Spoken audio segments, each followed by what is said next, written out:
Hello everyone, to this video guys, nandito ako sa may malapit sa dagat.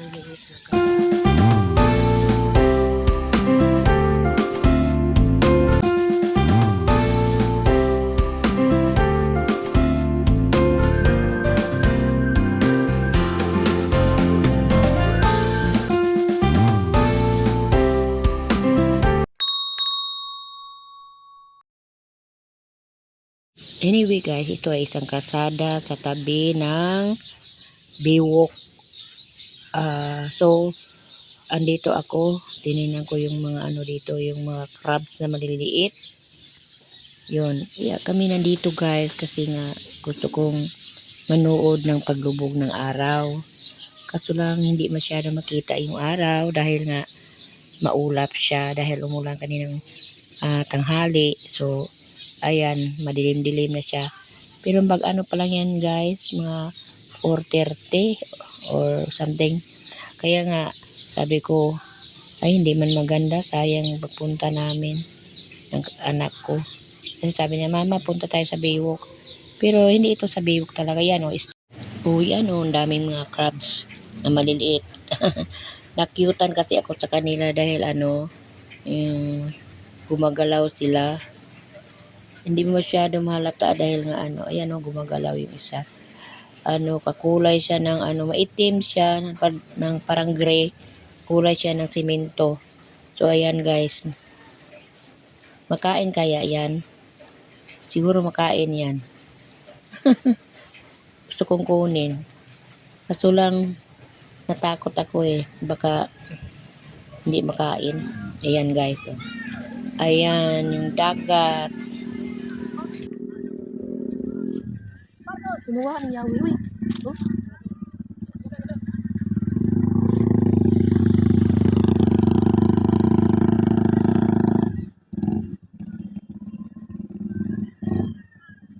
Aglawis. Ito wala dito aglawis. Ito ang napita. Aglawis na. Later.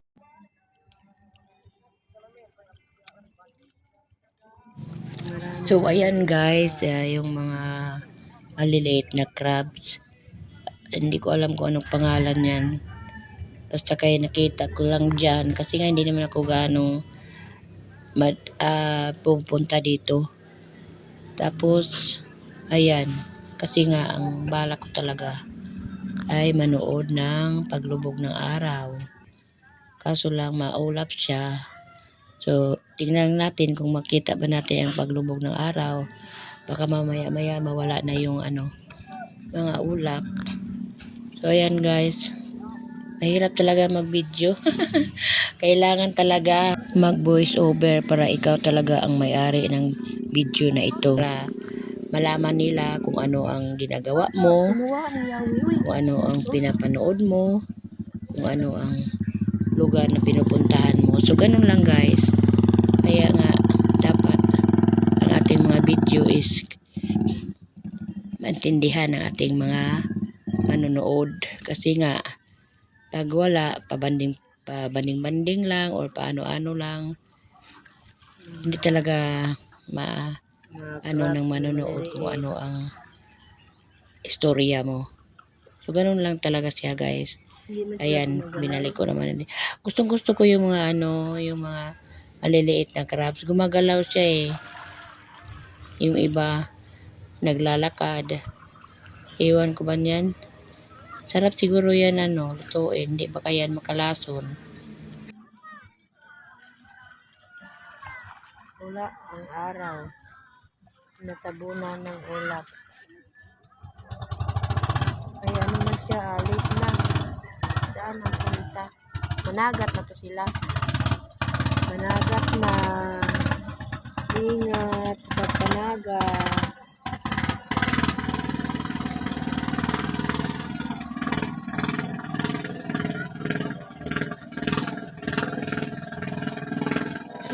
Sarap.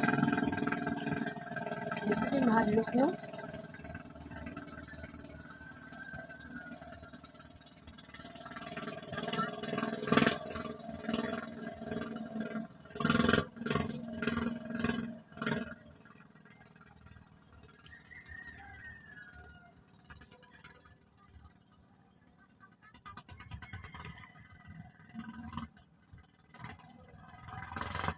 dyan managat. Lain dunggo na siguro ang barko. Nawa naman.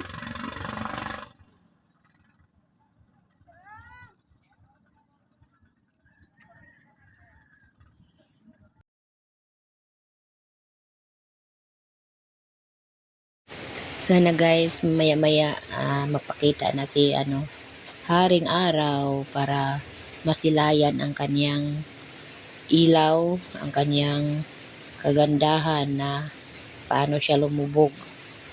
Kaya intayin ko talaga mamaya yan, baka hindi pa naman masyadong gabi.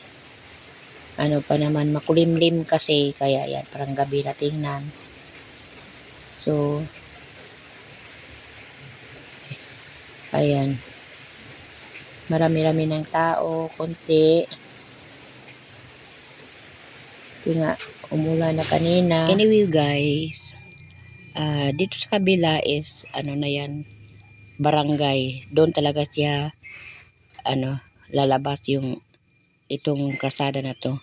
At saka doon, yun ang dulo ng, Baywalk doon, puntang pier. So, kaya ginawa sila ng kalsada para bawas-bawasan yung, yung mga vehicles doon, mga motor. So, dito na lugar na to is dagat yan. Nilagyan nila ng buhangin, ginawang kalsada para mayroong ibang way na hindi na doon sa proper dadaan. So, diba?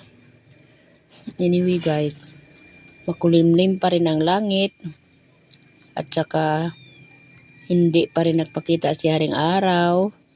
So, hintayin-tayin lang namin kung lalabas pa talaga siya. Ayan. Alam nyo guys, live ito ng aking Facebook. So, sa isang live,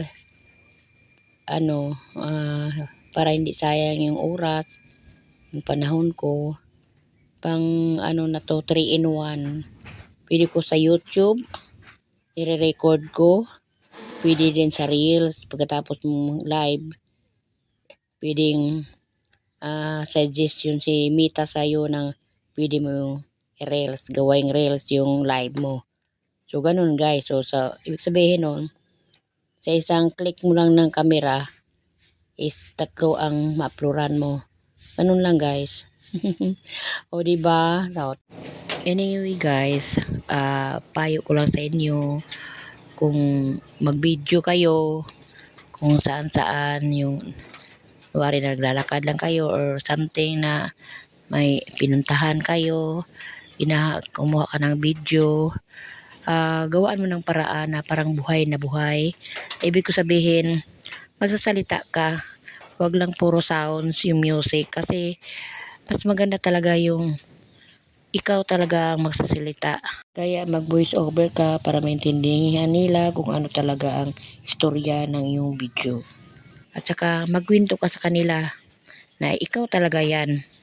Hindi kayo mag ano-ano ka lang, saan mo siya bibidyohan, tapos with music na lang ang yano mo.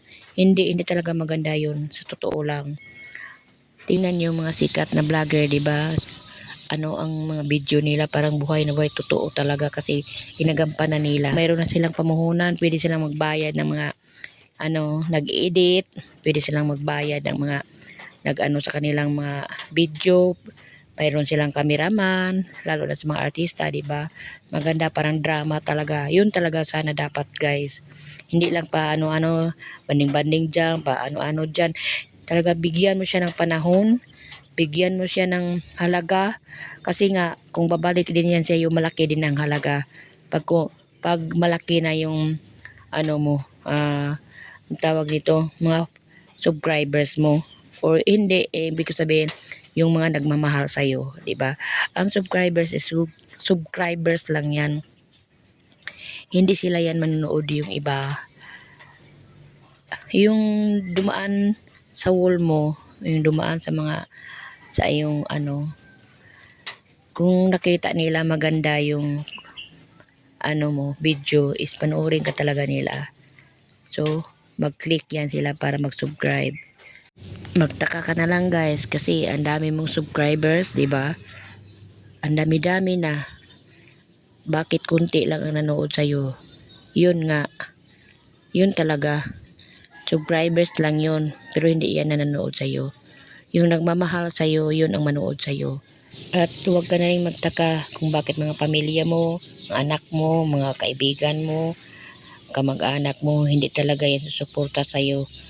Kasi nga, wala silang napatiwala sa iyo. Tapos, isa pa guys, ang kailangan mo talaga is, kailangan kang mag-upload inconsistent video palagi. Kunwari, sa isang araw, magkatatlong beses kang ma-upload. Kasi nga, mamasyal yung mga video mo sa iba't ibang sulok. Kasi, kung nagustuhan nila, talaga may manonood. Yun talaga ang mas maganda yung inconsistent na upload para palaging makikita ang pagmumukha mo.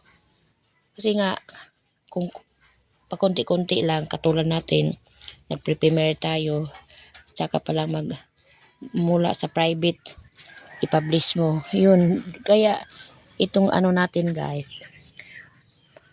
hindi ka ba nagtataka bakit ganito lang ang mga views natin? Kasi nga, mula sa private, i-publish, doon na talaga siya. Doon na siya iikot. Wala na siyang ibang pag-iikutan pa. Dahil nga, yun ang ano ni YouTube sa atin. Yung intindihan nila sa atin.